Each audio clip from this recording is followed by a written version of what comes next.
Today we are going to see second chapter in our geography subject. The name of the lesson is Let us use the gratitude.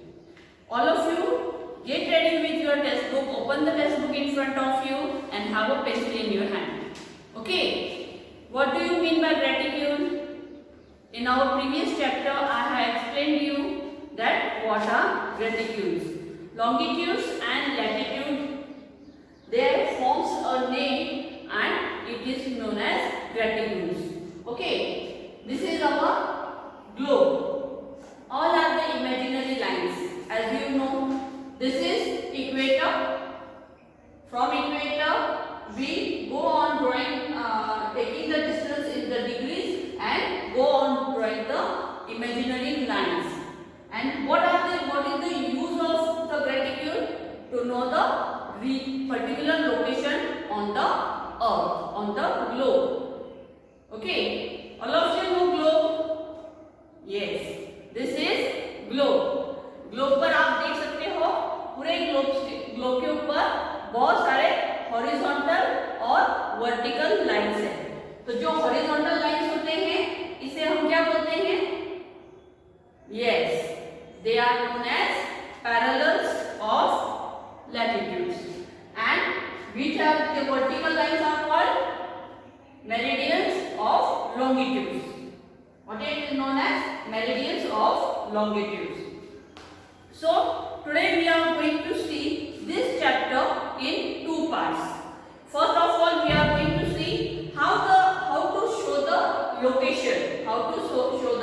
location, and extent place on the region. अगर particular एक location अगर हमें बताना है तो हमें particular एक longitude या एक लैटिट्यूड को हम डिनोट करते हैं और सेकेंड्स और मिनट में उसको डिवाइड भी होता है. लेकिन अगर किसी रीजन के बारे में बात करनी है, मतलब पर्टिकुलर रीजन, समझ में आ रहा है आप लोगों को? जैसे अफ्रीका के बारे में अगर बात करनी है, अफ्रीका कहाँ पर लोकेटेड है ऑन द ग्लोब, तो हम लोग क्या बोलेंगे कि उस रीजन को अगर आइडेंटिफाई करना है या बताना है तो हमें दो या दो से ज्यादा भी पैरेलल्स और मेरिडियंस हमें यूज करना पड़ता है. ओके, तो वो कैसे यूज होता है वो आज हम लोग देखेंगे. ये जो प्राइम मेरिडियन है, प्राइम मेरिडियन जो है वो टू पार्ट्स में अर्थ को डिवाइड करता है, that is eastern hemisphere and western hemisphere.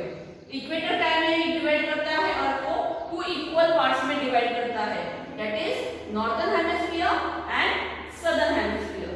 इसी तरह पूरे चार पार्ट में ये डिवाइड होता है और जो सेंटर है उसे हम 0 डिग्री पर हम इंटरसेक्शन जो है पैरेलल्स एंड मेरिडियन का जो इंटरसेक्शन पॉइंट है दैट इज 0 डिग्री. ओके, यहाँ तक सबको समझ में आ रहा है. अब इसका आगे का पार्ट जो है वो हम लोग टेक्स्ट बुक में देखेंगे.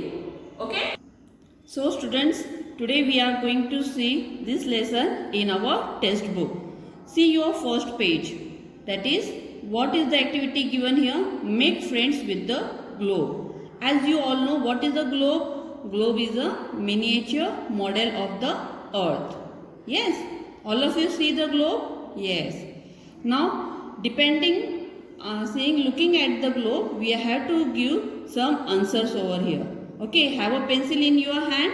You have to write the answers here and then you will write this question as well as this answer in your geography notebook under this heading. Okay, what are the horizontal lines on the globe called? Horizontal मतलब क्या? Yes, these lines. What are these lines called? Parallel of latitudes. What is the answer of the first question? Parallel of latitudes. List the continents and oceans through which the equator passes. Equator, yes, all of you know 0 degree is the equator. So 0 degree equator जो है वो कौन से continents और कौन से ocean से पास होते हुए जाता है ये उन्होंने पूछा है.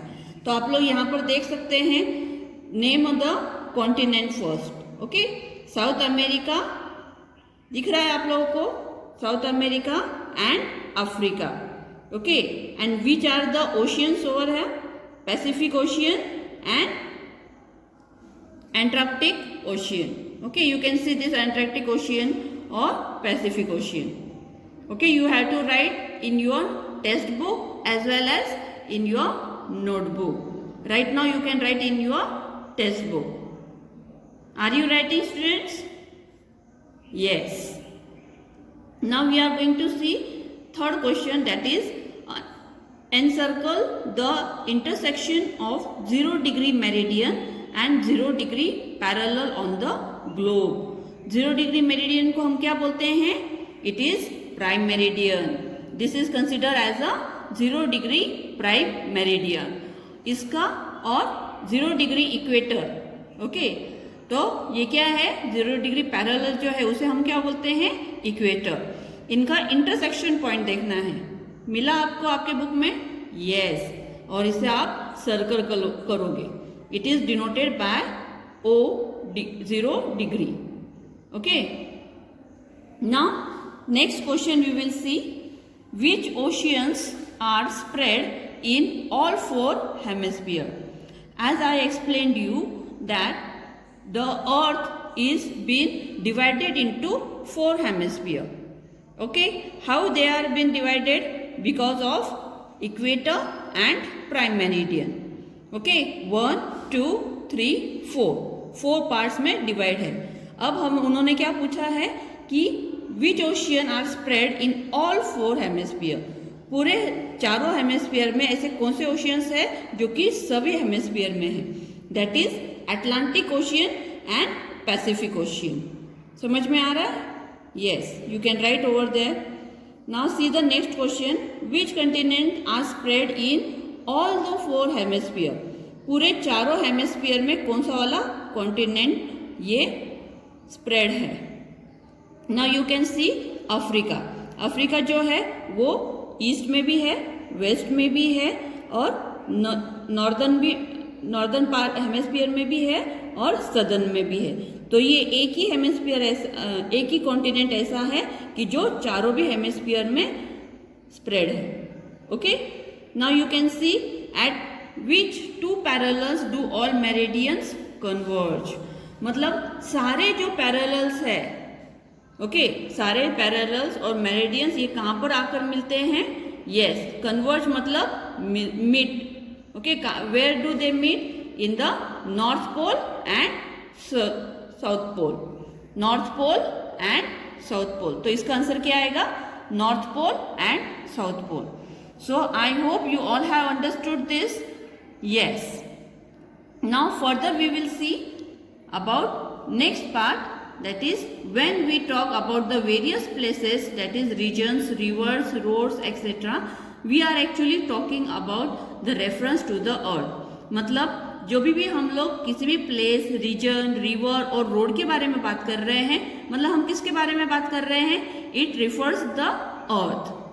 और the location of the place, the extent of the region and the extent of any linear feature can be describe precisely with the help of parallels and meridians. और कोई भी रीजन को हम लोग लोकेशन बता सकते हैं काय के हेल्प से? पैरेलल्स एंड मेरिडियंस से. Let us see how to use the graticule for this purpose. Graticules कैसे यूज होते हैं वो हम देखेंगे. Verify the following descriptions with the help of world map और a globe in the school. अभी आप लोग स्कूल में नहीं हो, लेकिन वर्ल्ड मैप या तो ग्लोब के ऊपर जो डिस्क्रिप्शन दिया हुआ है उसके ऊपर से हम लोग ये डिस्क्राइब कर सकते हैं. Even at home you can see this and you can describe. While describing the location of a place we need to consider only 1 parallel and 1 meridian. मतलब अगर हमें किसी एक प्लेस के बारे में बोलना है, जैसे मैंने अभी आपको बोर्ड पर भी समझाया कि अगर प्लेस के बारे में बोलना है तो हमें सिर्फ एक पैरेलल और एक मेरिडियन काफी है. बराबर.